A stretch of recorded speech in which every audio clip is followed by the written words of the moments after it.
Next bit is the hot seats before we do the breakout room. So Bernie, are you ready for some informal questions? Yes, nervously anticipating what's going to be Okay, thrown at me. so Absolutely. people quite often get scared. Maybe the word hot seats is a bit scary in itself, but I was a member of a different group Cool It is previously. a interrogation. Why not? bit Yeah, yeah. scary. So first question, where were you between the hours off? No, I'm only joking.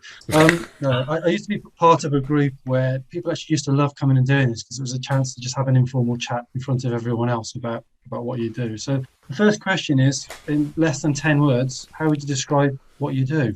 Okay, so I gave this some thought after our last session, and as I said earlier, I make performance measurement simpler and easier so that people can focus on what counts. Is that 10 words? One, two, Oh, three. Yeah, close enough, isn't it? well, even if it isn't, we'll pretend it is. That's good enough. Okay. So you actually sent me a couple of questions as well via Hmm. email, and one of them is, what's the worst KPI you have come across? Okay, so generally, I don't regard KPIs as good or bad. They're like tools in a toolkit. They're either appropriate or not appropriate. But there is one utterly dreadful one called the Bradford factor, which is used in HR, which is the what's it? It's the square of the number of absences times the duration or something. So if you've got someone with chronic asthma, they'll get a score of like 1 million.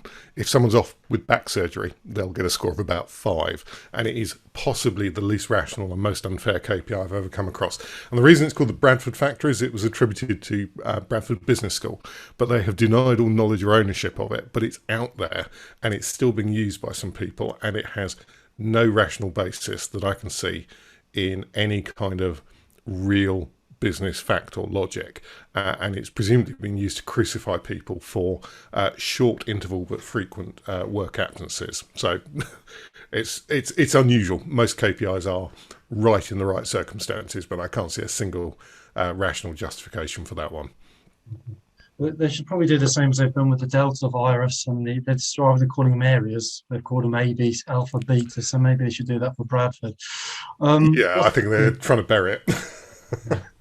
So who's your target audience? Give us a So it's really interesting. talk So us my through. background is manufacturing. So I did a lot of operational improvement with blue chip manufacturing firms. So I've travelled all around the world, worked with people like Coke, Smurfit Stone, Kimberly Clark. I niched into KPIs because that was the thing that everyone's shoulders went down and their faces said, "I don't want to do this." So I thought there's scope here for making this a less painful thing. So I kind of assume that there will be a particular sector where they're interested.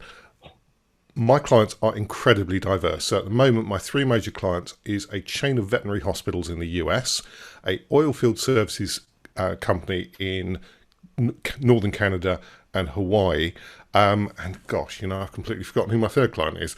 An abrasives paper-based manufacturing firm in North America, and I've worked with all kinds of organisations.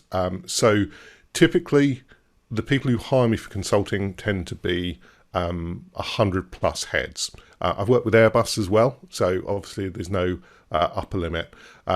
Generally, anyone smaller than 100 would typically be self-service products. So I have e-learning and also a how-to guide aimed at SMEs for implementing their own KPIs. So typically, consulting services more than 100 heads. Below that, it will be KPI Academy, which is my e-learning website, or one of my books. Okay.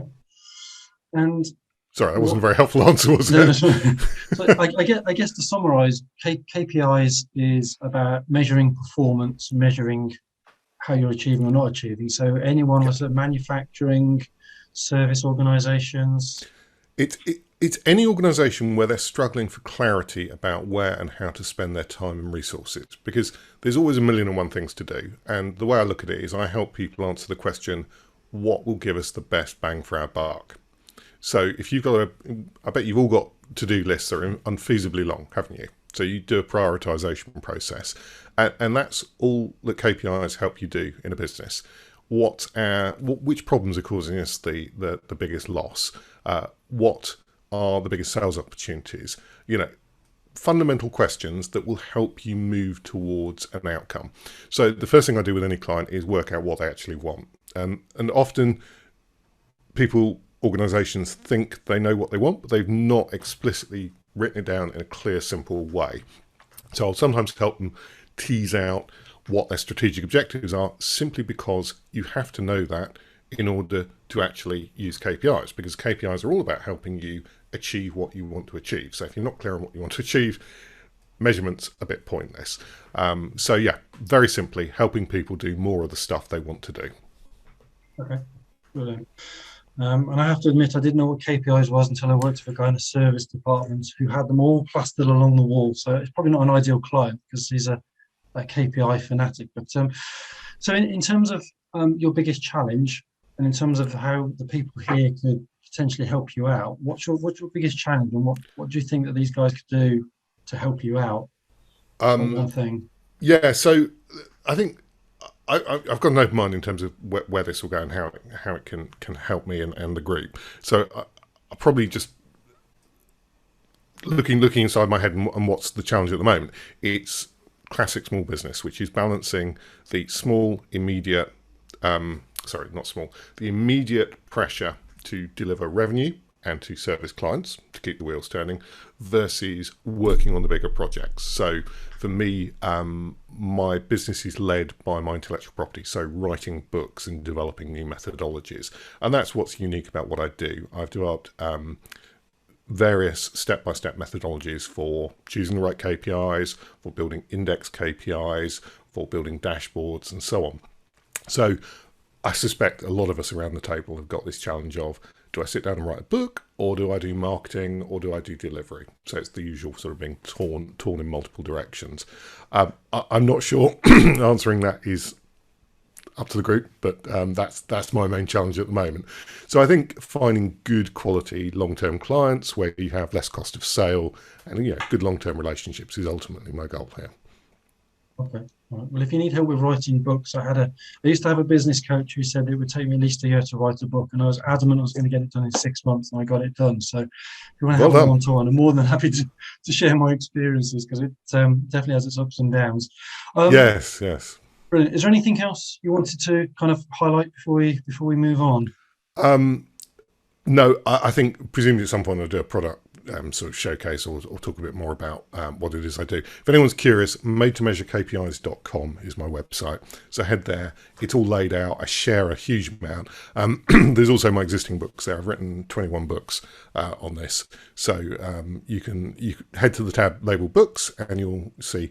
Actually, if you head to Amazon and type in KPI, I've got a few of the top slots and quite often number one. It's one of my ego things is just to see where it is on any given day, because it varies on the previous day's sales. But happy to talk at length, but probably not today if we're a bit short on time. All right. Thanks, Bernie.